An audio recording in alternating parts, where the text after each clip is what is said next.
Ito pa ang isang napakasarap na dessert na talaga namang magpapabongga ng iyong Noche Buena table or pwedeng-pwede mo din dalhin sa mga get-togethers, reunions this holiday season. Let's prepare no-bake cream cheese cupcakes. Syempre, gamit ang very easy-to-use Eden cream cheese. For the 12 weeks of Christmas, Eden ang handa ko. 12 cheese na lumpia, 11 embutido, melty cheese lasagna, 9 cheese na cupcakes, 8 mahabang yummy cheese relleno, 6 warm bibingka, 5 melty baked mac, fruit salad na may cheese at Para itong mini cheesecakes, pero mas type ko dahil ang size niya, ipre-prepare natin in small cupcake pans. So, mas madaling kainin at syempre, naiiwasan natin yung may mga leftovers at, ito ang pinakamaganda dyan, mas colorful talaga, mas bountiful tignan pag nasa mesa na. So, let's start with the crust. I have here Graham crackers, crushed Graham crackers into the bowl. And I'm just going to put white sugar. Lagyan mo lang ng konting asukal dyan. And melted butter. Our melted butter. I-mix-mix mo lang yan. And as you can see here, sa aking gilid, nag-prepare ako ng cupcake pans that I've lined with cupcake liners. This is just the regular size. Diyan ko ilalagay itong aking crust na hinahalo. Just mix the crust. Siyempre, itong crust mo, kung gusto mong talagang mas pabonggahin, yung kapatid ko pong taga-abroad, pinadalhan po ako ng isang sakong walnuts. O, edi ikaw nang generous naman ng kapatid mo, ang bongga-bongga. Pwede mong lagyan to ng konting walnuts just to add more texture, more flavor, more character into your crust. Nasa sa'yo yan. So, ayan, paghalo na siyang ganito, very simple. I'm just going to divide this between my prepared between my prepared pans. Ito na yung aking mga pans. Bubuhos ko lang to dyan. Around 1 tablespoon. What I'm going to do, i-divide ko muna siya. Lalagyan ko muna ng mga 1 tablespoon per pan. Just to make sure na pantay-pantay lahat.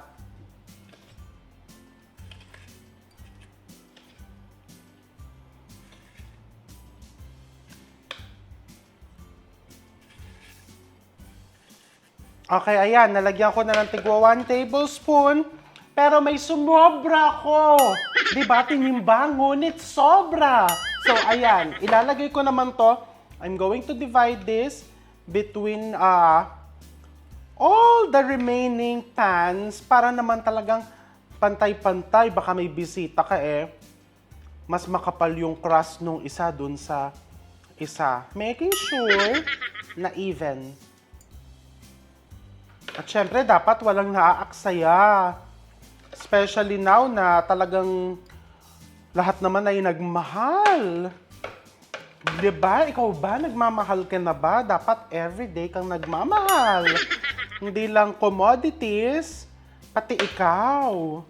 Nagmamahal naman po ako everyday. Ang problema, feeling ko walang nagmamahal sa akin. What do I do? Girl, feeling mo lang yan. Love is everywhere. Nandiyan ang love kahit saan. Pag may nagbigay sa'yo ng kahit isang pirasong cupcake, pagmamahal yan. You have to find love. You have to appreciate love. And love will find you. O, diba? Ganun lang kasimple yan. So, ngayon, na-divide ko na to, I'm just going to get, actually, kahit nga puwet ng baso, pwede mong gamitin dyan. Kaso, mukhang malalaki baso ko. So, I'm just going to get a measuring cup like this. Ito yung gagamitin kong pang platada dyan para lang mag-flatten siya sa ilalim. Just press it like that. See? Ganun lang.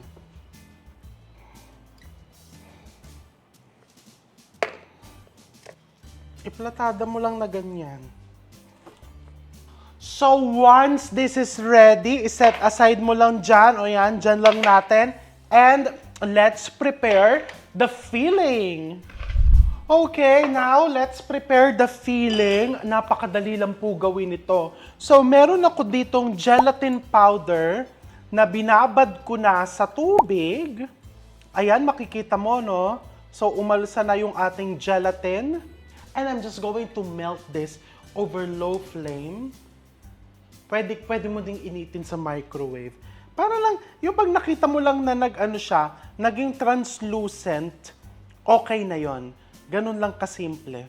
Of course, the gelatin will just assist in making your no-bake cream cheese cupcake more stable. Para kung dadalhin mo sa family reunion, kahit medyo mainit ang panahon, pagdating mo doon, talagang stable pa rin yung iyong no-bake cream cheese cupcake. So I'm just melting this. When you see that the mixture is becoming translucent, okay na yan. You turn off the flame, and then let's start beating our cream cheese. So I have here my Eden cream cheese. Ibibit ko lang to until smooth. Yung gelatin, iwan mo lang dyan. So just beat it until smooth. You can use a paddle attachment like this. Pwede ka din gumamit ng wire whisk attachment.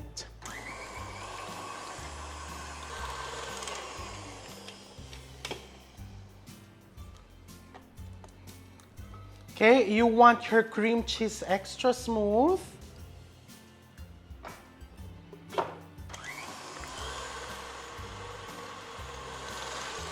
Okay, and then into this, ilagay mo lang yung iyong condensed milk.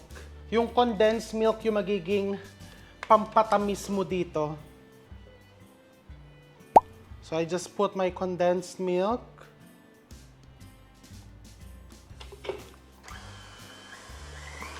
Beat it. Turn off the mixer. And then ilalagay ko na din, I have here whipped cream. And good vanilla extract. Good vanilla. Oh, ayan, may magtatanong na naman, bakit may bad vanilla ba? Meron. When I buy vanilla extract, I make sure na nakalagay pure. Okay, I'm just beating it at low speed para yung mixture ay hindi mag-deflate. Okay, I scrape the sides and the bottom of my mixing bowl. This is very important to prevent lumps. Okay, and then ibuhos mo na yung iyong melted gelatin.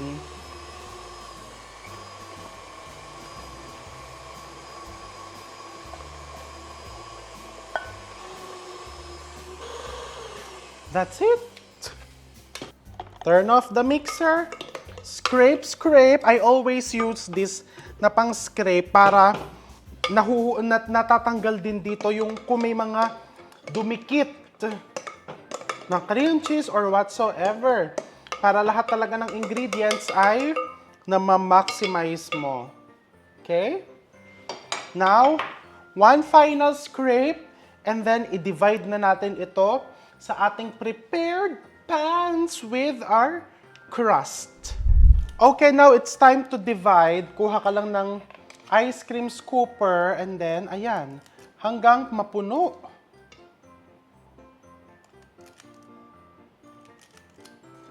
Okay, so pupunuin mo lang na ganito. Maganda yung level para talagang mukhang hindi tinipid. So ito mga wala pang nakalagay, mga kapos-kapos, dagdagan.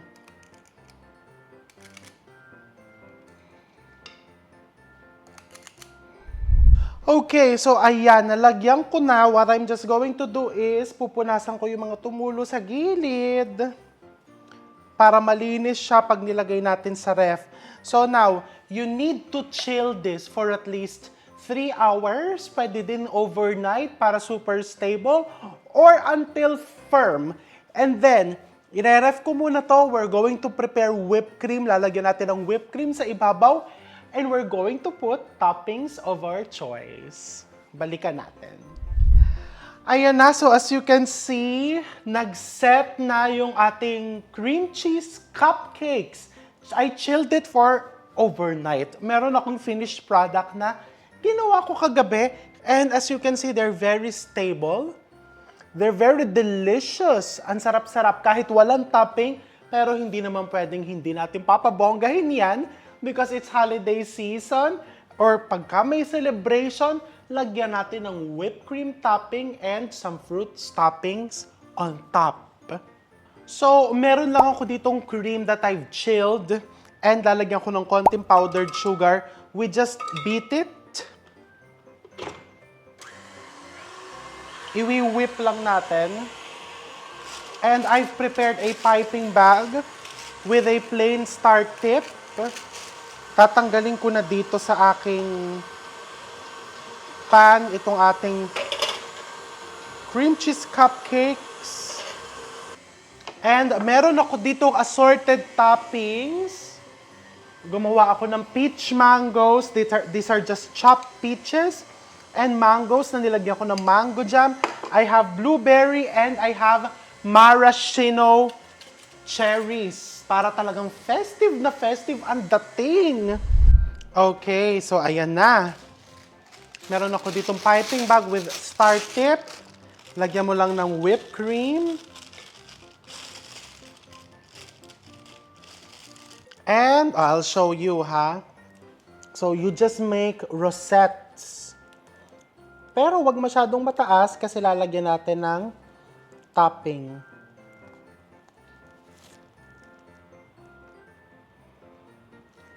Oh, diba? Isn't it bongga?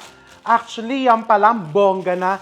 And pag may natira kang icing sa piping bag mo, make sure tanggalin mo muna yan before you refill it with a new batch. Para naiiwasan mo yung nagkakaroon ng air bubbles sa loob. No? Medyo abala yon sa pag-icing. Doon nag-burst yung icing mo. And then, make sure that you mix your whipped cream once again before putting it into your piping bag. Okay? And then pag naglalagay ka ng icing sa piping bag, this is the position, tamang position ng paghawak ng piping bag to keep the surface clean. O, diba? Talagang ang paggawa ng mga desserts, madali man o mahirap na desserts ang ginagawa mo, requires discipline and kailangan babalikan mo yung mga basics ng pastry production. Okay, so makikita mo, malinis. Wala mga sumasabit-sabit na icing. So, when you pipe, hindi ka maaabala.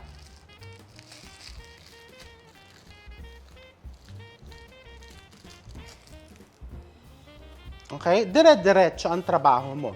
So, you make more rosettes.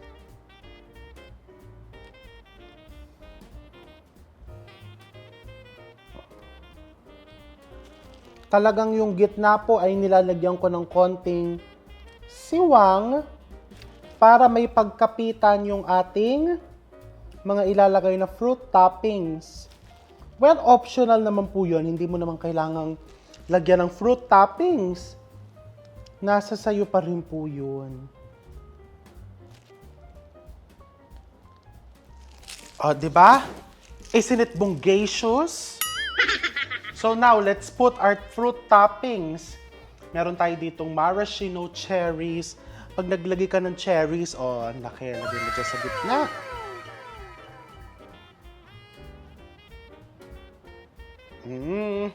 Super festive. I love it. You can put blueberries dito sa kabilang side.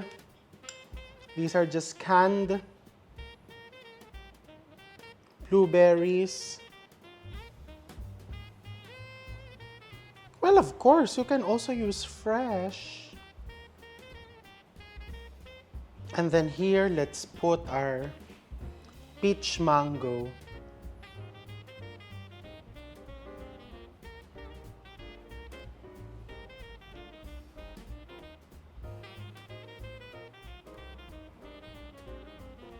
Isn't it super bongga? It is. If you want to put more colors, pwede mo din lagyan niya ng konting crushed pistachios on top. Just like that.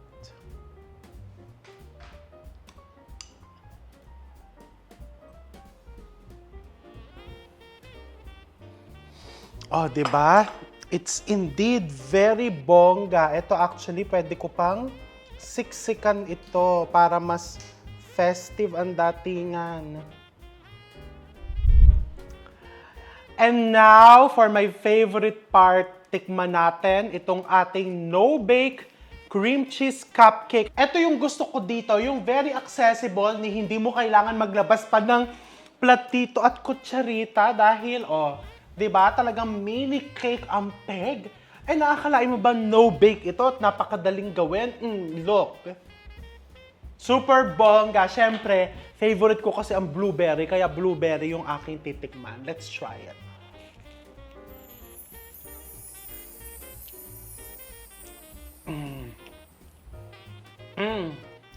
Oh my gosh.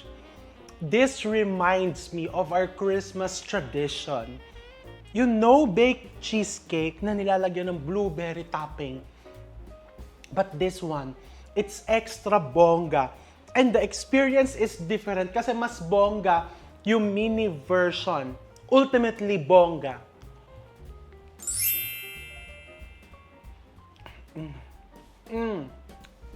It's not too sweet. I love it. And syempre, napaka-smooth ng texture and the taste. Ultimately creamy. Smooth and creamy talaga. At syempre, dahil yan sa Eden cream cheese, lasang-lasa ko talaga yung creaminess niya. My God, feel na feel ko. Isa pa.